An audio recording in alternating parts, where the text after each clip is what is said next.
Olá, seja muito bem-vindo a mais um podcast do meu curso, um podcast muito especial, onde nós iremos bater um papo envolvendo direito e informática, e por isso hoje eu estou aqui com o professor Cid Marques, nosso especialista em informática, especialista em sala de aula, em concurso público há muitos e muitos anos. Cid, quanto tempo mesmo de concurso público?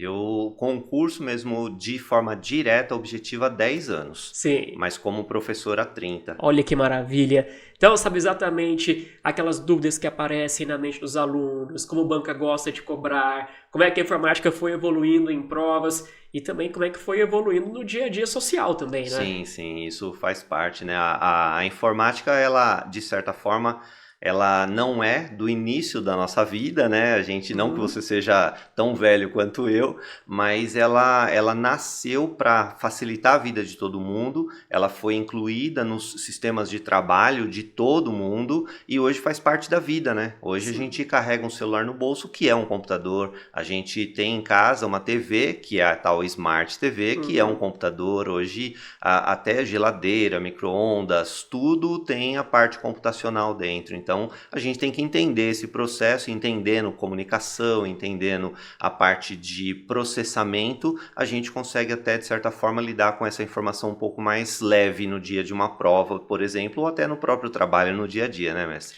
Isso é incrível. E você falando sobre o tempo e evolução, e falando de idade, né? Eu tô fazendo agora 42 anos e eu lembro lá atrás, quando eu comecei a usar computador, eu usava um 286. Acho que muita gente tá assistindo a gente agora nem sabe o que era um 286, de usar aquele disquetão. Qual que era o tamanho daquele disquete? Tem o de 3,5, de 5,25 e tinha aquele mais antigo ainda, que eu comecei a trabalhar com ele, que era o gigantão, parecia aqueles bolachão. O LP. Isso, LP. Nossa, esse eu nem cheguei a usar, usei um que era desse tamanho, mais ou menos. 5,25. Nossa, e depois veio aquele menorzinho, que acho que tinha até uns 3 megas, se cabia de memória. Era 1.44. 1.44.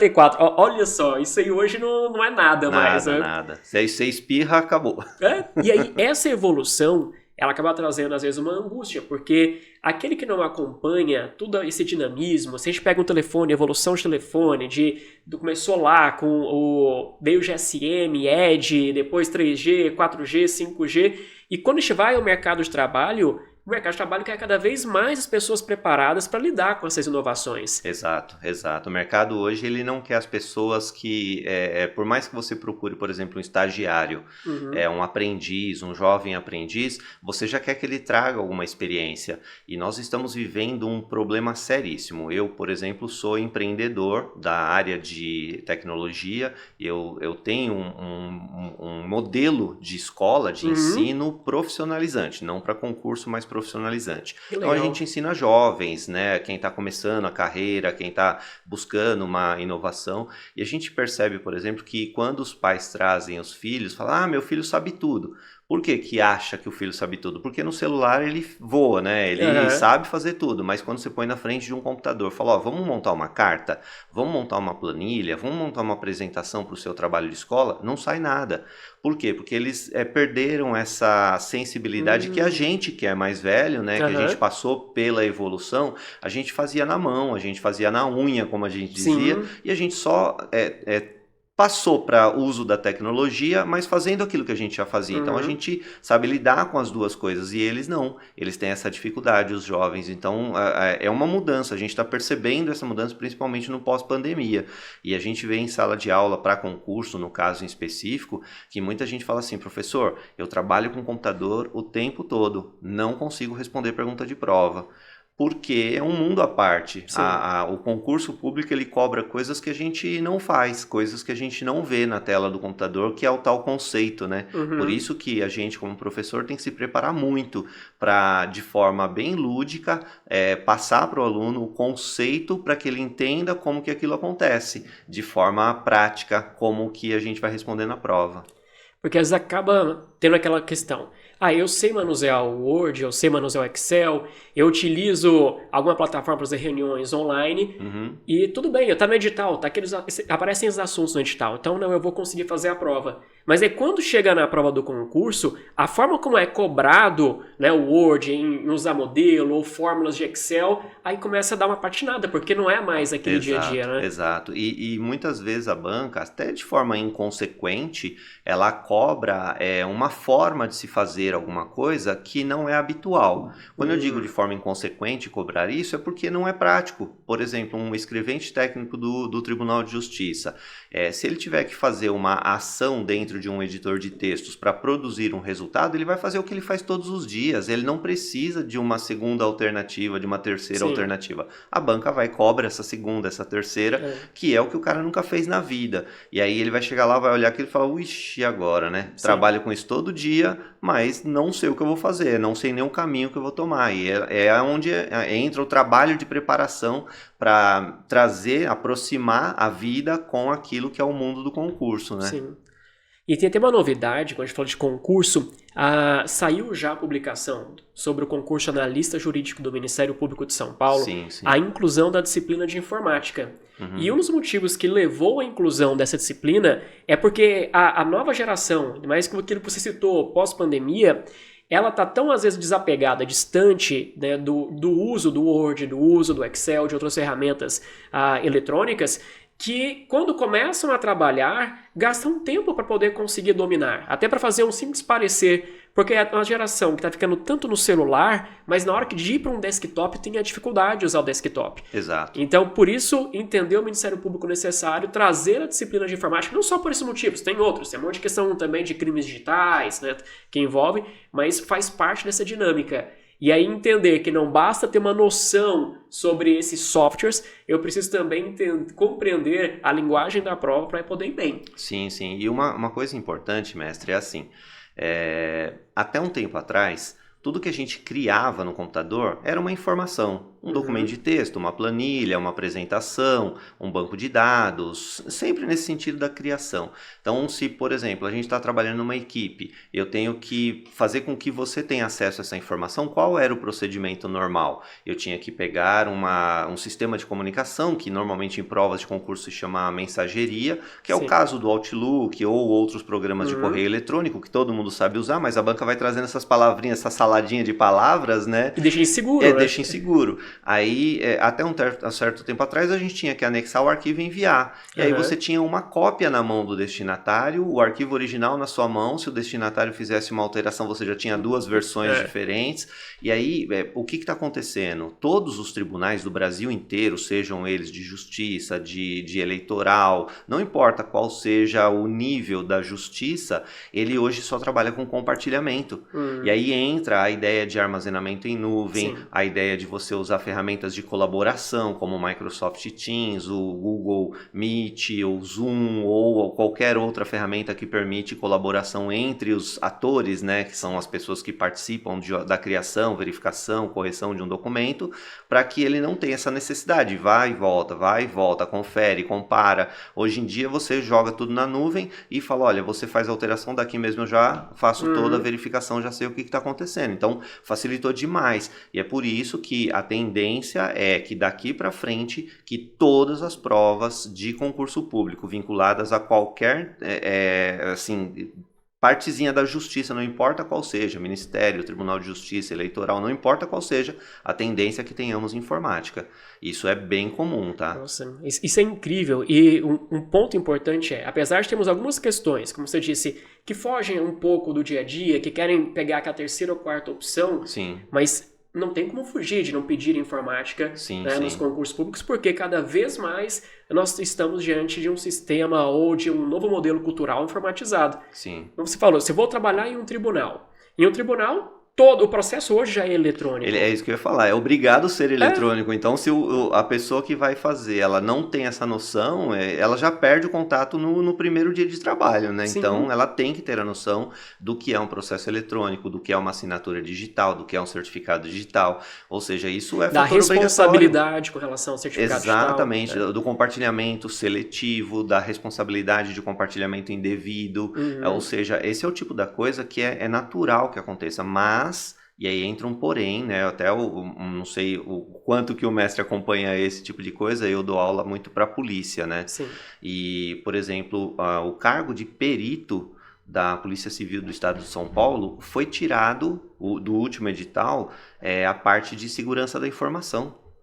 Ou seja, a própria banca, ela ainda tem que aprender, né, algumas coisas. O próprio órgão, quando solicita a prova, tem que entender que aquilo é um fator obrigatório. Como que um perito não vai ter cobrança na sua prova sobre segurança da informação? Como que um delegado vai ter uma prova de concurso onde não é cobrado segurança da informação? Isso não tem sentido. Aí você vai cobrar de um investigador, de um escrivão, que isso tenha segurança da informação. É justo, mas e os outros que vão trabalhar com isso efetivamente? Estão todos na mesma cadeia de atuação. Exato. Né? Essa semana passada, nós tivemos vários, mas muitos casos mesmo no Brasil inteiro, e mais de 90% de toda a investigação é investigação digital.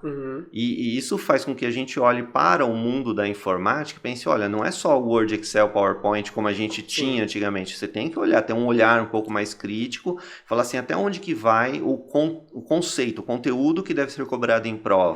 E aí a preparação do aluno, porque essa é a parte muito mais conceitual. Eu não vejo um vírus trabalhando, eu não vejo um malware trabalhando, eu não vejo um hacker trabalhando. E tudo isso acontece na surdina, por baixo dos panos. Então, é muito conceito, né? A gente tem que trabalhar de forma muito objetiva e uma linguagem muito acessível, né? Porque senão o candidato ou o aluno nosso, ele olha para aquilo e fala, professor, voei, não sei nada, sabe? Então, você tem que trabalhar muito o dia a dia dele, falar muito da parte daquilo que ele estuda. Posso pegar um exemplo, né, para a gente falar sobre isso. A internet, se tem um conceito de que ela não tem dono. A internet é um mundo, né? É um mundo à parte, é um mundo digital que a gente fala, né? Mas na prática tem um dono, sim. Quem é o dono da internet? É quem cria as regras.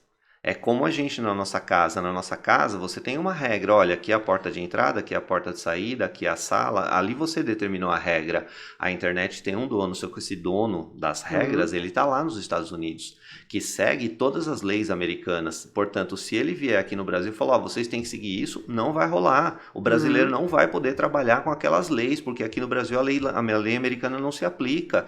E da mesma forma, quando um brasileiro vai fazer alguma coisa, aquela lei brasileira que ou inibe ou permite, lá nos Estados Unidos não funciona. Então tem que ter uma aproximação da legislação. Foi por isso que o governo federal, ele criou, por exemplo, o CGI, o NIC, o Registro.br, que são órgãos criados a partir do governo federal para adaptar as leis brasileiras à internet com base nas leis americanas. E isso ocorre em todos os países do mundo. E nós temos uma situação agora que nós estamos vivendo, se o senhor me permite, né?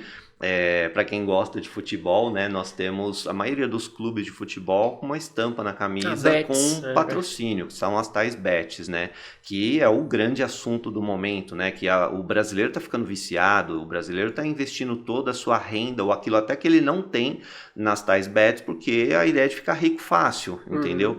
E esse é um problema sério no Brasil, isso sempre foi proibido. Tanto que, se você for procurar, não existe bet.com.br.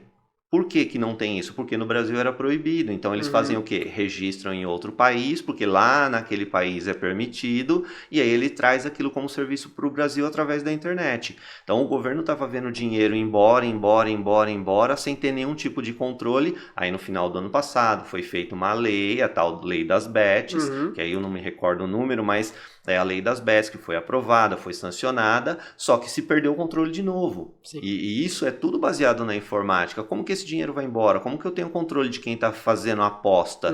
Que é o que aconteceu nos bingos na década de 90, no começo dos anos 2000. Até enquanto aquilo era só uma diversão, ok. Depois que começou a tomar uma proporção assim fora de controle, aí o governo teve que ir lá e bloquear, falar, não é assim que funciona, não dá para trabalhar. E isso, assim, é a informática trabalhando. Por quê? As bets, ou o bingo antigo, ou os caça-níqueis de boteco, como a gente fala, todos eles são baseados em um programa de computador. E esse programa, ele foi feito, ele foi construído para que ninguém ganhe. Sim. Essa é a lógica. Então, uma questão, qual seria o motivo de criarem isso? Porque a pessoa cria almejando lucro. Então não é para poder gerar prejuízo para a empresa. Exatamente. Só que como é aquilo que você apontou, a ideia de ter uma riqueza rápida, ela seduz, causa uma impressão de que está tudo nas suas mãos. Sim, e se você fizer uma boa análise dos dados daquele campeonato, você vai conseguir fazer uma aposta certeira e vai conseguir ali ganhar, né, mais do que você apostou. Só que o que a gente vê é o contrário, as pessoas estão perdendo muito dinheiro e isso tem um impacto econômico no país.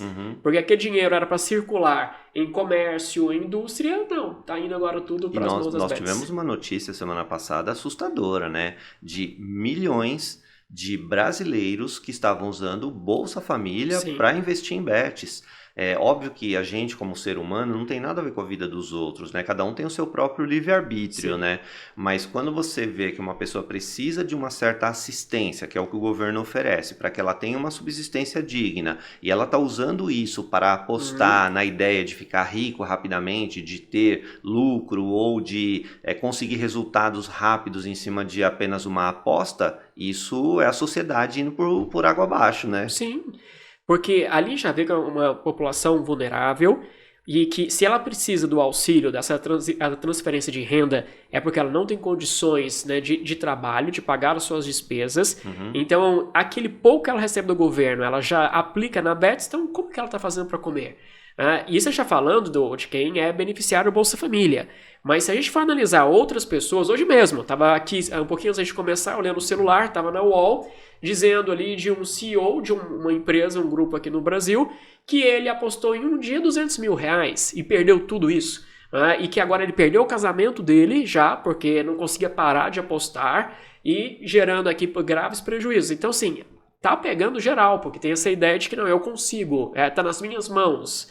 E já que a gente está falando também sobre informática, a gente está falando sobre normas americanas, um outro assunto para quem está de casa e acho que tem muita vontade de entender mais sobre isso, tem a ver com o uso da rede social X. A gente está no momento até de transição. Eu estava lendo há pouco que daqui a uns dias já deve retomar não eu ia falar aqui do Twitter, ficou com o Twitter na cabeça, mas é do X, se for mais velhinho, né? É o tradicional, né? O nome antigo é o que fixa na cabeça, eu não consigo, né, do X, sempre me policiar sempre.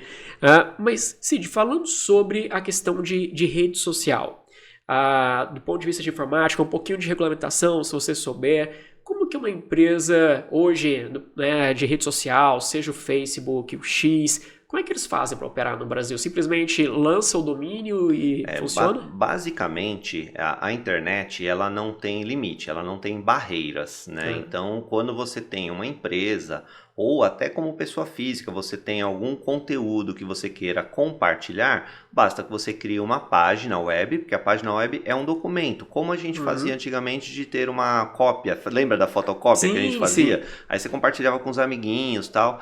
A ideia de uma página web é exatamente isso, é fugir de a pessoa ter que buscar para você deixar disponível para ela. E quando essa página é criada a partir de scripts, algoritmos, programações que permitem que a pessoa se anime com aquilo, né?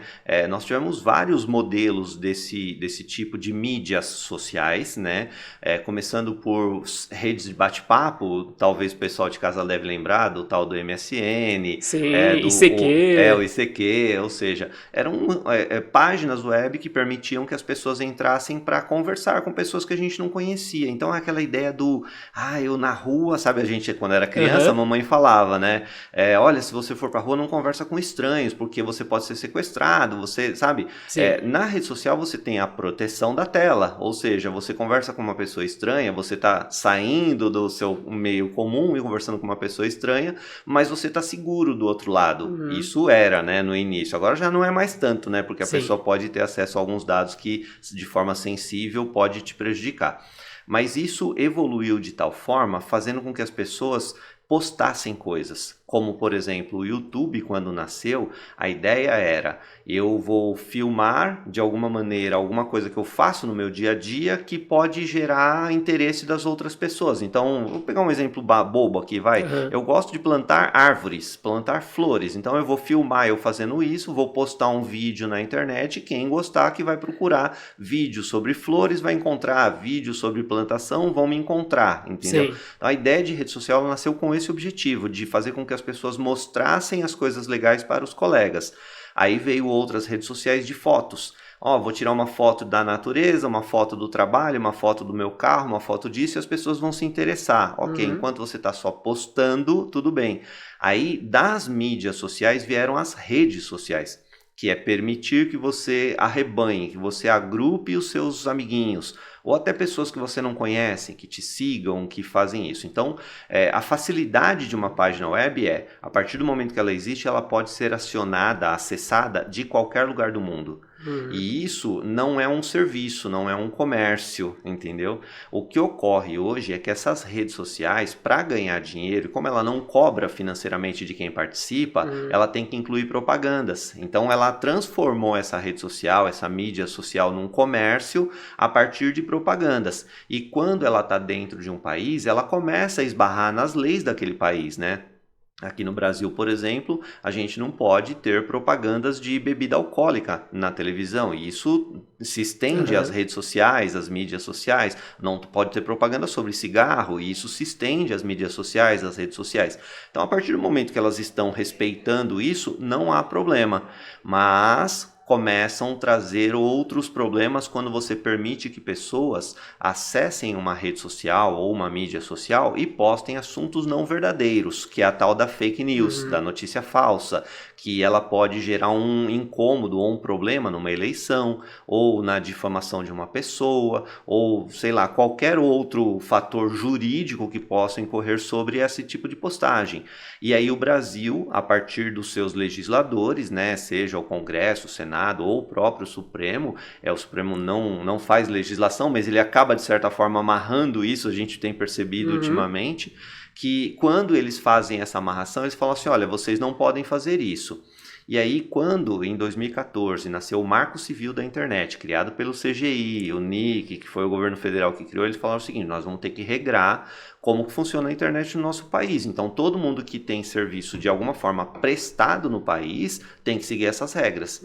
E algumas dessas regras incluem: todo prestador de serviço que quer manter a sua rede dentro do país, usando a língua portuguesa, permitindo que os brasileiros façam isso, tem que ter um escritório no país. Isso é uma das regras, legal. Com um representante legal nacional, ou seja, tem que ser uma pessoa daqui que ela possa de alguma forma ser responsabilizada caso essa rede social, essa mídia social, ela incorra em algum tipo de crime ou desrespeito à lei, entendeu? A partir desse momento, quando uma empresa, que foi o que aconteceu com o X, né, o X, né, ou o antigo Twitter, quando o governo, a partir das suas instituições, até o próprio Supremo, falou: olha, vocês estão permitindo que sejam divulgadas notícias falsas, eu preciso que vocês bloqueiem, que vocês, as contas que estão vinculando isso, elas estão ferindo a lei nacional, então vocês, por favor, bloqueiem. Esse por favor foi colocado por minha conta, tá? Que foi ordem, né? E aí o que acontece? O dono dessa rede social falou: vocês que se lixem, desculpa a expressão, sabe? Eu não sou brasileiro, minha empresa não é brasileira, vocês que se danem aí, se tem alguém postando coisas aí, é problema de vocês.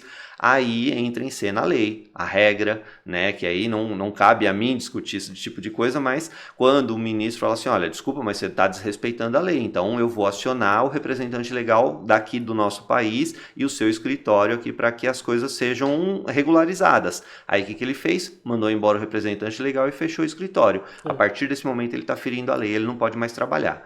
E entra em cena um outro fator do Marco Civil que diz que toda empresa que quer prestar serviço no Brasil, que estiver de acordo com o que está na regulamentação, ela vai ser permitida. Se ela ferir a regulamentação, o governo, através das suas instituições, vão ter o direito de bloquear esse sistema no cabeamento, ou seja, no sistema de transmissão, que aí entra os provedores, as empresas de distribuição de sinal de internet, e é quando o governo falou, olha, essa empresa aqui está proibida, vocês têm aí uma semana, porque são muitos, são centenas, milhares de provedores no Brasil, todos eles tinham que bloquear o sinal desta empresa, né, para que ela não pudesse ser acionada pelos brasileiros. A empresa em si não sofreu nenhum tipo de bloqueio brasileiro, porque ela não é uma empresa brasileira. Ela sofreu o bloqueio no Brasil, só os brasileiros não podem acessar, né? E aí entra outros fatores, né? Sim. Que é a tal da VPN. Sim, mas antes de chegar na VPN, só o pessoal que tá em casa acompanhando a gente, um ponto muito importante. Nós estamos fazendo aqui uma análise técnica sobre o caso. Sim. Nós não estamos emitindo juízo de valor sobre decisão, sobre comportamento, seja olhando perante a lei o que era esperado, o que deveria acontecer. Então, nós estamos diante de um caso onde a empresa descumpriu ordens judiciais, e se eu não concordo com ordem judicial, o que eu faço? Eu recorro de ordem judicial, né? Mas houve um descumprimento, e aí houve a evasão do representante, não tem mais representante, e aí se viola o Código Civil, se viola também o Marco Civil sobre a regulação da internet. Nesse momento, descumpriu tudo, não tem mais como operar, mas se cumprir esses requisitos, volta a operar. Então, a questão não é que está nas mãos do tribunal, está nas mãos da própria empresa. Se a empresa colocar o representante e passar a cumprir as ordens que forem dadas, ou recorrer das ordens que não concorda, tudo vai voltar ao normal. Mas o ponto agora, voltando, Cid, então houve o bloqueio do tráfego interno para poder acessar o Twitter, e aí muitas pessoas pensam, espera aí, eu já utilizo uma outra ferramenta para poder acessar ambientes de outros países, eu quero às vezes ver uma notícia que está em um portal da França, mas acessando pelo Brasil eu não consigo enxergar, eu vou usar aqui de alguma estratégia para poder, não sei como fala, se é do proxy, enfim, mas agora todo mundo começa a falar sobre o VPN. Sim, e aí, como é que funciona esse VPN, Cid? Então, a ideia da VPN diz a lenda que, né, quando eu digo assim para os meus alunos, diz a lenda que, é porque é uma informação que a gente não tem como corroborar, não tem como você confirmar que isso aconteceu de fato, mas é muito possível que sim, tá? Um jovem de 16, 17 anos, quando estava numa universidade em um país lá da Europa, a universidade tinha na sua rede interna algumas proibições, que é o que a gente costuma fazer nas empresas, criar proibições para que os funcionários não possam acessar coisas externas, né? Sim. Como, por exemplo, o proxy, social, né? Também, é uma rede social, ou sites indevidos, né? Concorrência, coisas desse tipo.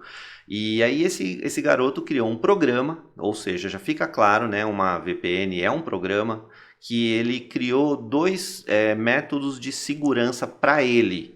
E esses métodos de segurança garantiram que ele fizesse o acesso de forma não observada, ou seja, que a universidade não conseguisse verificar que ele estava fazendo esse acesso, que é um chamado tunelamento, que ele cria um túnel na comunicação para que quem é de fora não consiga fazer essa verificação de que tipo de comunicação que ele está fazendo, com quem ele está conversando, onde está o servidor de início e de fim dessa comunicação, além da criptografia, que é você fechar a informação de tal maneira que ela não consiga ser lida por ninguém. Então são dois níveis de segurança, que inclusive a VPN muita gente acha, professor, é só para isso? Não, toda empresa usa VPN no home office. Por quê? Porque ela quer que o funcionário que está em casa esteja se comunicando com a intranet da empresa de forma segura. Então ela usa VPN. É um fator de comunicação extremamente importante a título de segurança da informação. E acontece muito quem está trabalhando de home office, né, o teletrabalho, que às vezes, imagine, a empresa está localizada no Brasil, mas como é teletrabalho, ele está em Portugal ou ele está na França, mas quer que haja uma comunicação direta entre a matriz com esse que está na França, mas quer fazer de uma forma segura e utiliza a VPN também. Os tribunais usam para audiências virtuais uma VPN, porque ela não pode ser acionada por quem não de direito, ou seja, só os advogados, as partes, é assim que funciona, não é? Sim. A parte de direito que não é a minha área é mais ou menos isso. Então a VPN ela é um fator de segurança, ela foi criada com um objetivo lá no começo da história, que era do jovem acessar coisas que a faculdade não permitia, a universidade não permitia, mas depois ele percebeu que isso era um programa importante para o trabalho. E ocorre que quando você usa esse programa para que a sua comunicação do seu dispositivo com o servidor principal da empresa que está recebendo essa solicitação, no caso a rede social, o governo não tem como controlar, o provedor não tem como controlar, porque eles são os observadores da comunicação e eles não têm como visualizar que essa comunicação está sendo feita. E aí que a VPN ela entra com um fator não só de segurança, mas com um fator de burla. Ou seja, eles estão burlando tanto um lado quanto o outro. A rede social está permitindo que essa comunicação seja feita por uma VPN e também a pessoa que está acessando está fazendo uso indevido de uma VPN porque ele não poderia estar fazendo isso para fazer essa comunicação que está, entre aspas, proibida, entendeu? Então, e outra, né? A VPN, por ser um programa, ela depende de um servidor. E esse servidor pode estar fora do país. Então, eu posso usar um servidor, por exemplo, que está lá na África, usando apenas como exemplo, e aí eu me comunico da minha casa com o servidor da África, daqui para lá não está proibido. Agora, da África para a rede social X também não está proibido, ou seja, eu uso um caminho alternativo, eu faço um jumper, né, que a gente fala na comunicação, onde o governo não tem como controlar esse tipo de coisa. Aí entra a outra proibição do ministro na época, né, falou, olha, quem estiver usando uma VPN para acessar a rede social X, vai sofrer uma punição. Se isso está certo ou errado, não cabe a mim, né? Talvez a nós fazer esse tipo de julgamento, porque aí começa a entrar o julgamento político e tal. Não é o nosso caso, mas por que o ministro ele entendeu ali naquele momento que ele poderia usar esse recurso da proibição do uso da VPN? Porque o outro fator, que é a comunicação principal, estava proibida. Então ele falou, quem estiver usando isso está incorrendo em crime porque você está usando uma coisa proibida no país, entendeu? Então esse é a proibição da VPN. Então ela é simplesmente um programa de comunicação para tanto garantir. Que a primeira decisão, eu acho que tecnicamente ela falhou porque ela determinou que todos os VPNs parassem de operar no Brasil. Não tem como, né? E se fizesse isso, você para inúmeras empresas e para os próprios tribunais. Podemos dizer que pararia o Brasil, né? Porque a VPN é um fator de comunicação de segurança usado por praticamente todas as empresas, todos os tribunais, então seria impossível você trabalhar sem a VPN. A questão ali, no segundo momento, ele falou, olha, quem estiver, ou seja, vamos focar no usuário, né? Quem estiver utilizando a VPN, aí pode sofrer a punição. Vai ocorrer de fato? Acho difícil. Né? Acho muito difícil. É como se você falasse, eu quero que todos os brasileiros vão para a rua xingar o ministro e ele vai falar, vou mandar prender todo mundo que está me xingando. Obviamente, vai ser muito difícil isso acontecer porque são muitos brasileiros. É difícil você comprovar o uso dessa VPN em todos os lugares. Esse era um ponto que eu queria te perguntar, Cid. Tem como, dentro dos nossos órgãos públicos, fazer uma investigação para descobrir quem usou alguma VPN para poder acessar o Twitter, o X? Tem sim. É bem difícil, tá? Porque é uma investigação muito penosa, vamos colocar assim. Porque toda a comunicação, não sei se o pessoal de casa consegue entender isso, a comunicação feita de internet ela é chamada de comutação por pacotes. O que é a comutação por pacotes? Posso usar um exemplo para facilitar o entendimento de quem está em casa. Quando eu falo um oi é uma mensagem que eu estou enviando para alguém, uma mensagem pequena. Só que na internet esse oi tem que ser dividido, por exemplo, em 2 letras. Então é um pacote para a primeira letra, um pacote para a segunda letra de forma simulada, tá? Agora, quando eu mando um texto de 1000 letras, né, o que acontece? Eu vou ter 1000 pacotes. Se eu mando um texto de 1 milhão de letras, vou ter 1 milhão de pacotes. E esses pacotes eles podem seguir por caminhos diferentes. Porque o roteador que a gente tem em casa, ele define a rota da informação. Então ele fala, pacote 1 você vai por aqui que vai chegar mais rápido, pacote 2 você vai por aqui que vai chegar mais rápido. Então você imagina, por exemplo, a justiça procurando todos os pacotes para poder entender quais foram os caminhos que esses pacotes seguiram para ele chegar ao ponto de origem e o ponto de destino. Isso é possível? No sistema de comunicação de internet, como a gente conhece hoje, tudo é possível. Dizer que um criminoso nunca vai ser condenado, nunca vai ser pego, isso não existe, porque um dia ele vai conseguir. Só que imagina o tamanho do custo do tribunal, da polícia, do sistema. O nível de peneiramento que vai ter que fazer para encontrar essa informação, o gasto, às vezes, de recursos públicos para poder fazer isso. Só a título de comparativo, existia um site chamado Silk Road. Esse site era sediado supostamente nos Estados Unidos, o dono era um criminoso e esse site vendia de tudo. Quando eu digo de tudo, entenda, é tudo. Vendia criancinhas, vendia órgãos, vendia armas, vendia assassinatos, vendia tudo que você pode imaginar de coisa ruim, vendia lá como se fosse produto de prateleira. Então ele ficava na parte mais profunda na internet que a gente chama de Dark Web. O FBI, com todos os seus recursos, demorou 15 anos para encontrar o dono desse cara. E só encontrou porque, desculpem a brincadeira, né? O pessoal que está em casa às vezes tem que entender. A mulher dele tirou uma foto dele, fez uma selfie com os dois num restaurante e o FBI estava monitorando a linha de comunicação dele e conseguiu pegar ele naquele momento ali. Se não fosse essa foto, ele não teria sido preso até hoje.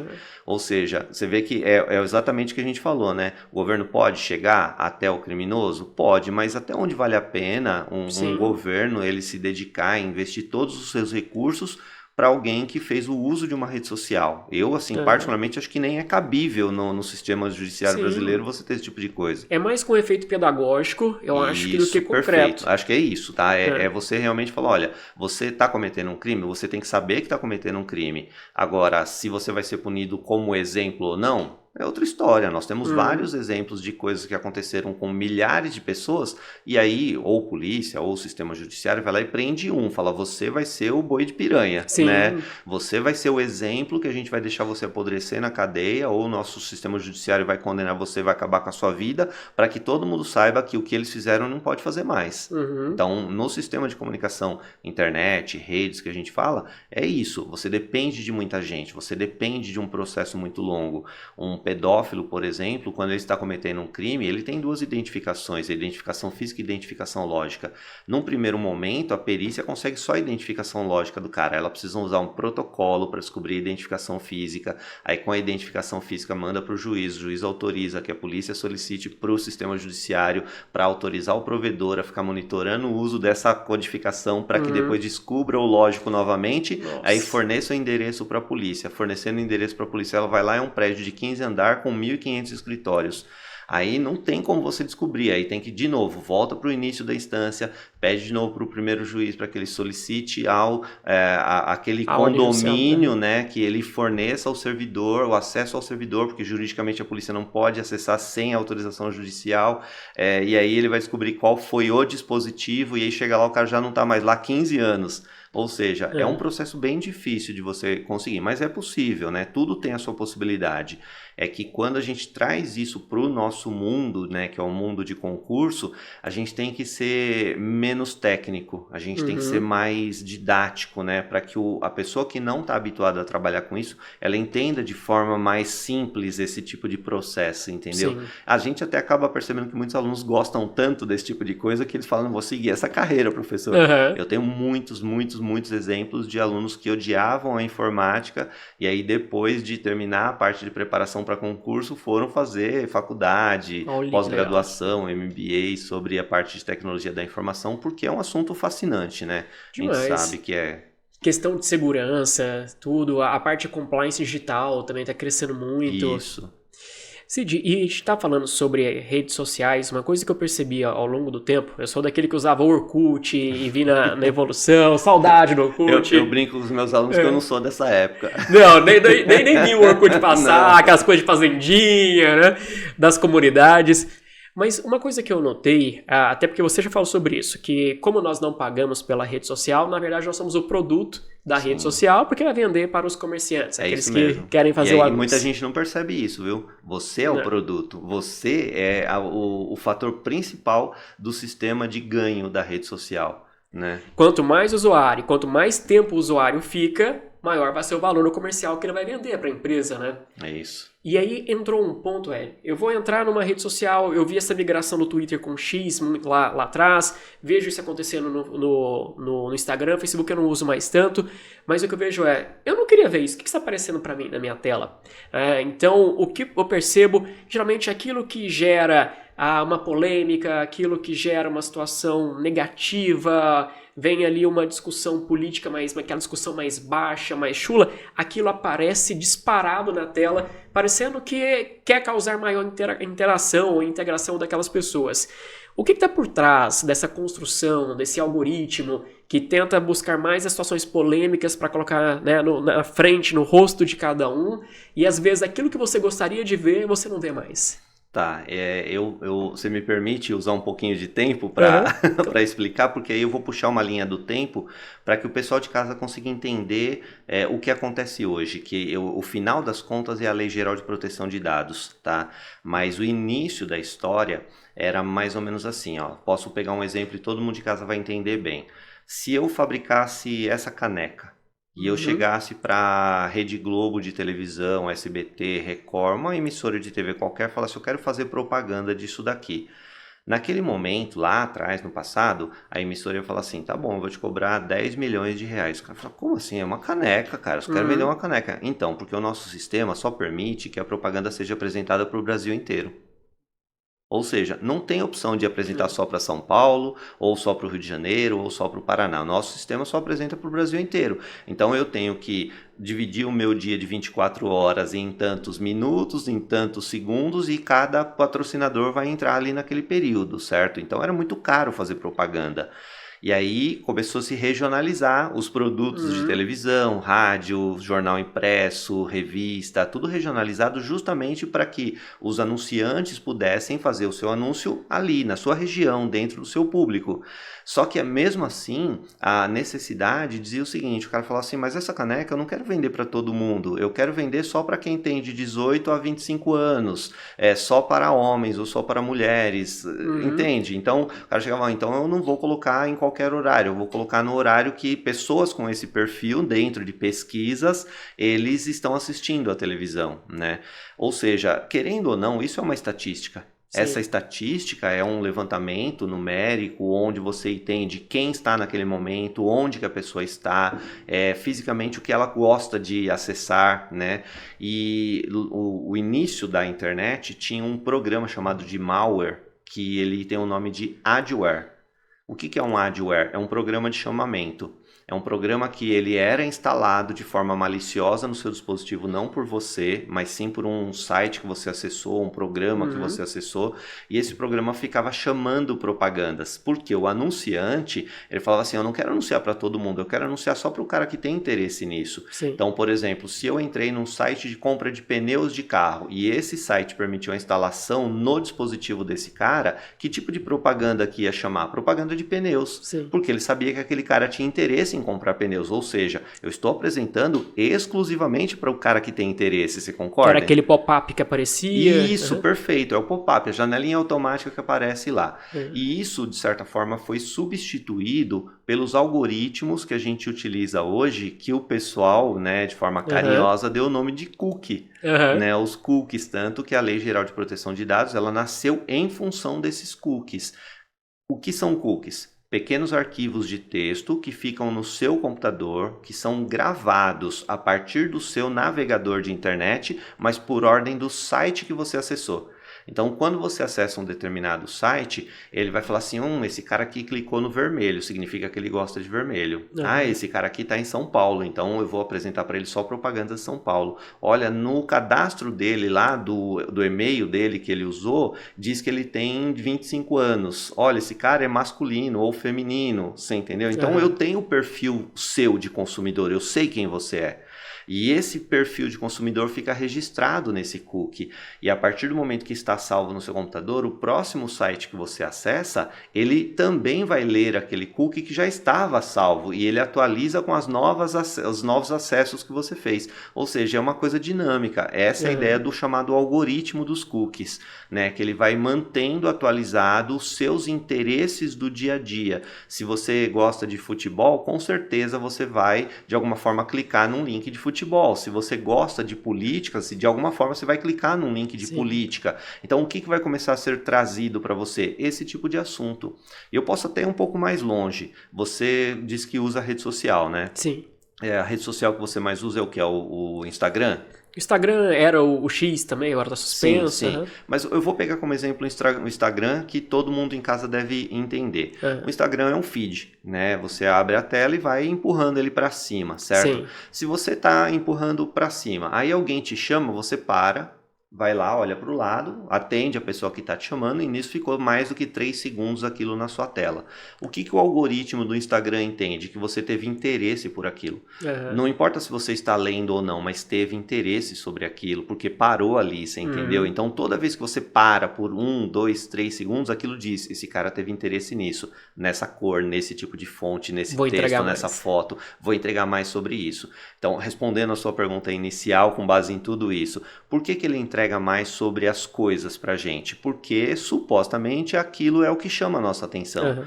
É o que realmente as pessoas têm mais acessado, é o que todo mundo tem observado de forma mais incisiva, perdido mais tempo assistindo aquele vídeo, lendo mais vezes sobre aquele tipo de informação.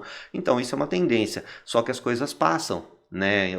Se de repente hoje aconteceu um acidente aéreo, por exemplo, o acidente aéreo é um movimento, né? Acontece no país inteiro, todo mundo se comove com aquilo, mas depois de uma semana todo mundo esquece aquilo. O algoritmo tem que se renovar, ele tem que olhar o que está acontecendo no dia a dia. Então essa ideia do algoritmo, ele acaba de certa forma, e aí eu vou pisar na sua área, né? Vamos dizer assim, permitindo que um site ele grave coisas no seu computador. Coisa que não é permitida. Isso é uma invasão de privacidade, você concorda? Juridicamente não deveria ser autorizado isso. Da mesma forma, você permite que o site leia o cookie do seu computador. De certa forma, é contra a tudo que a gente, né, aceita que alguém leia as coisas que tem no meu computador.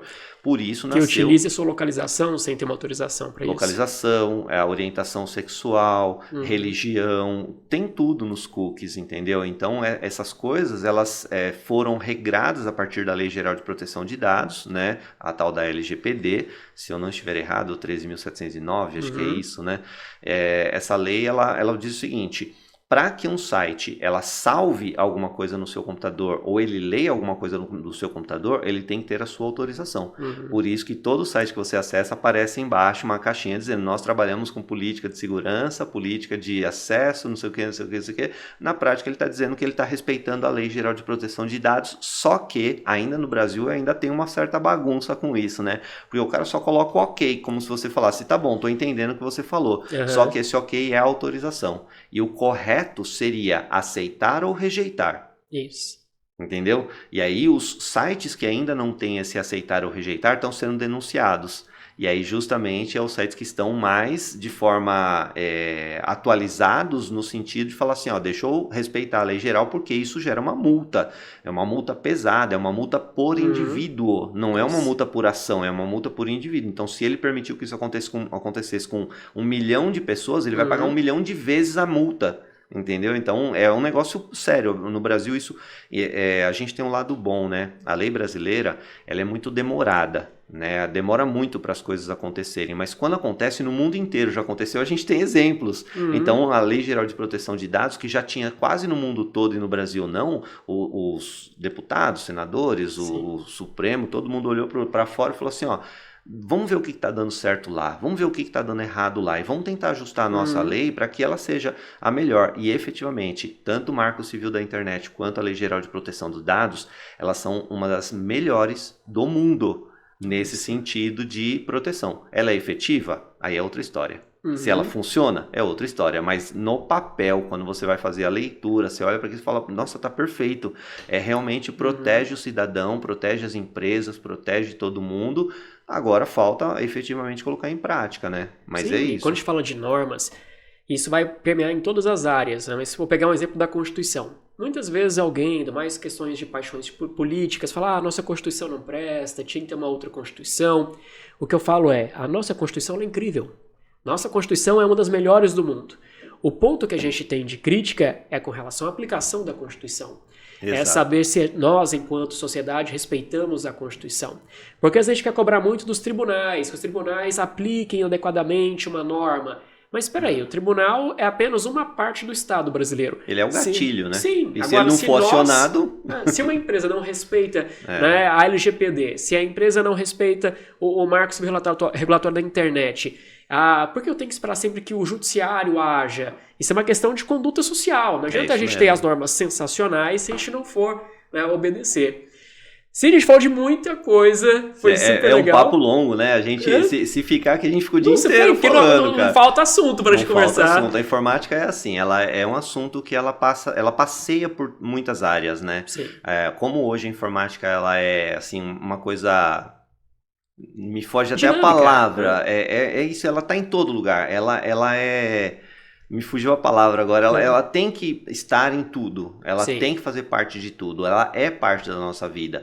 Tanto que uma das discussões que depois a gente vai ter uma oportunidade, talvez, que é falar sobre a inteligência artificial, que é onde ela vai acabar... Eu me segurei porque eu vi que não ia dar tempo de falar hoje. Se a gente fala desse assunto, a gente não sai daqui hoje, né? Mas é um assunto também que a gente vai ter que chegar um momento e ter que discutir de forma adulta, né? Sim. Que muita gente discute sobre isso de forma até infantilizada, né?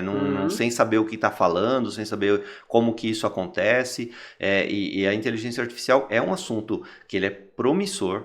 Ele é talvez o grande ponto de virada da humanidade, Sim. mas tem que saber trabalhar com ele. Se não saber trabalhar com ele, as coisas vão desandar. Porque é um assunto de retroalimentação. E retroalimentação é isso, né? O mundo vive de retroalimentação. Nós produzimos lixo para depois, no futuro, sem saber, a gente vai consumir lixo. Né? Então, é isso que acontece com a inteligência artificial. Ela, num primeiro momento, ela se alimenta... de coisas existentes, coisas que são fatos, coisas que foram filtradas por nós, seres humanos, na vida toda. Então, quando acabar essa alimentação, ela vai conseguir se realimentar só de lixo. E aí é onde o futuro é ela apresentar resultado como lixo também. Mas isso é um assunto que a gente deve discutir de forma isolada mais pra frente. E vamos, queria falar sobre isso, achei que falar...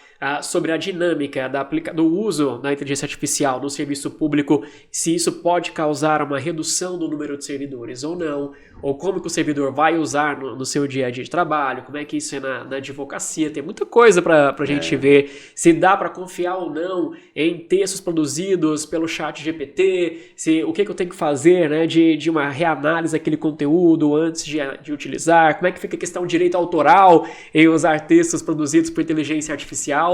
Por isso que eu falo, você vai puxando muita coisa, né? E a gente tem que tomar muitos cuidados, né? Porque aí começa a trazer elementos maiores, como ética, moral, civilidade, a própria legislação, né, que a gente tem que aplicar em cima da inteligência artificial, né, a legislação geral de tudo, né, todos os tipos de direito.